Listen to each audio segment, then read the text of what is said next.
So informatics has the potential of impacting the quality of care. We still aren't there yet.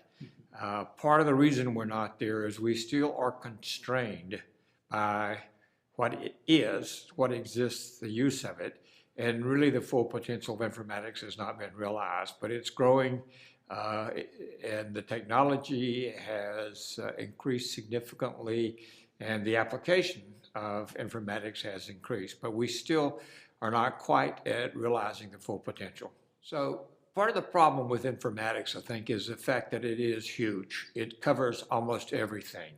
And that makes it difficult to really define and understand what it is. It makes it difficult to put it together. What the MMCI program, I think, does is to put together a unique perspective on a particular role of informatics, and that is informatics in health and healthcare, but from a business perspective. And it introduces both topics so that what we're trying to do is not create someone that's just an informatician, but someone who really understands how to use informatics in improving the whole healthcare process. And it answers a lot of the other comment that I was making about whether informatics has reached its potential. I think MMCI program is going to create graduates that really is going to understand how to blend informatics into a particular application in a particular environment.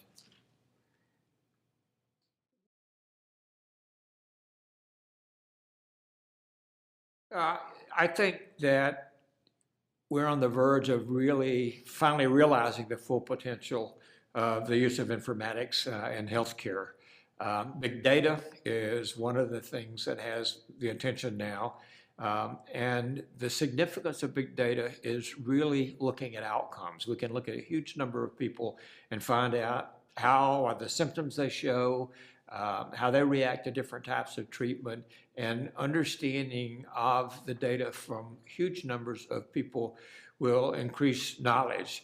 The significant change, I think, in informatics is the fact that everything has gotten so big. The amount of data that we have, both on individuals and putting it together, the amount of knowledge that is now available as part of the decision-making process. Traditionally, humans are capable of using somewhere around 7 pieces of data to make decisions. And now we're talking about thousands and thousands and thousands of pieces of data, an infinite amount of knowledge almost to be used to that data to create decision making. And I think the change in the future is really going to be more and more dependence on computers as the decision makers in healthcare. And I think we'll see the role of healthcare providers change significantly. And again, I think the MMCI people, the graduates of that program will have a much better understanding of the importance of informatics and how to use informatics effectively in patient care. The scenery has changed. The participants have changed. We now are using patients themselves for a source of data. Their role in their own healthcare has increased significantly. We brought in environment. We brought in the geography of what we're doing. We're bringing in genomics. It all really is coming together.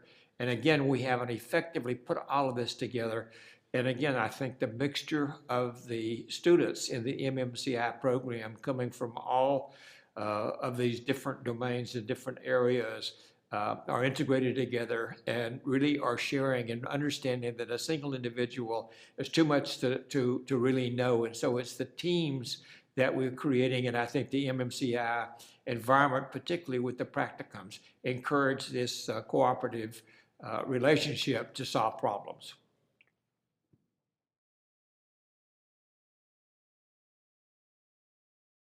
I think that they will be the people that will represent what informatics is capable of in different environments. I think they will become the informatician in a particular environment, a particular set of people. And I think what they will do is to accelerate the use of information and informatics in healthcare in all the different domains of healthcare. So I think what we're doing is taking a giant step forward. to introduce people that have had some training and understanding of how informatics can be effectively used. So I think that what we'll do is to see them accelerate this process of bringing this into the normal day-to-day healthcare process.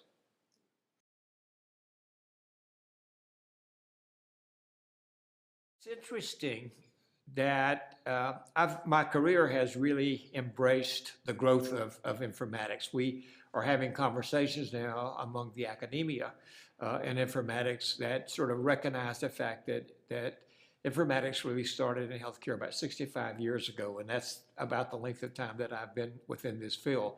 The problem is we still are struggling over the definition of informatics. This has been a problem throughout all of those 65 years.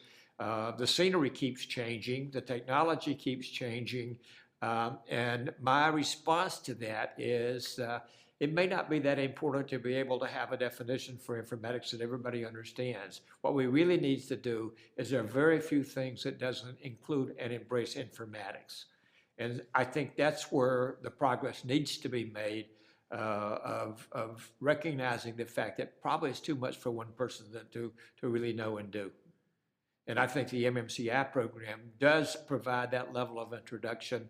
And I think our graduates, one of the things that they will do is to continue to learn as they continue to work in whatever job, bringing their professional and informatics interests together, will continue to learn how to apply informatics to the domain they're in. So let me talk about standards a little bit too, because I spent a great deal of my career in developing standards and was one of the people that helped create HL7 and served as chair of HL7 on 3 times.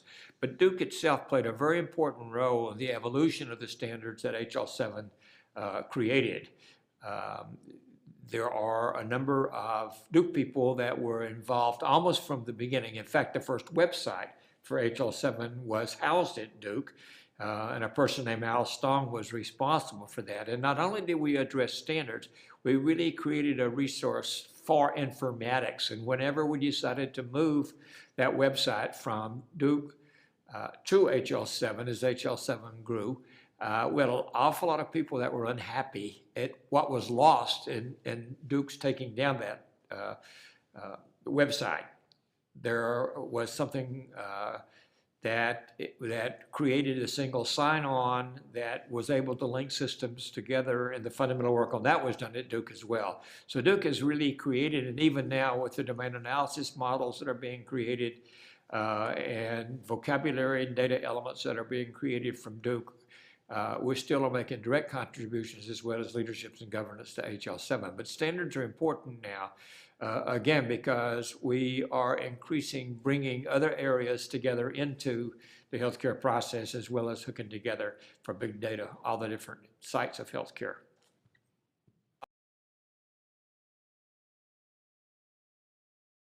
I can answer that question personally because as I had a hemoglobin A1C of 7.6 about in 2009. Having that knowledge and knowing my blood pressure, knowing my hemoglobin A1C and my cholesterol levels has significantly influenced my behavior. So knowledge of my own personal data and what it was leading to, I did a complete change in my behavior. And I lost over time 30 pounds. I am now 40 pounds lighter than I was in 2009. I've changed my diet, increased my exercise, and my hemoglobin now is around 6.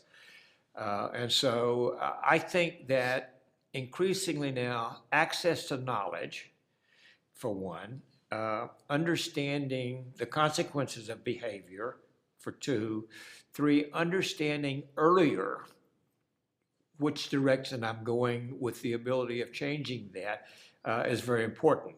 One of the things that I didn't mention yet is social networking. And social networking, again, is engaging more people in knowledge about their own health care and are taking responsibility of their own health care.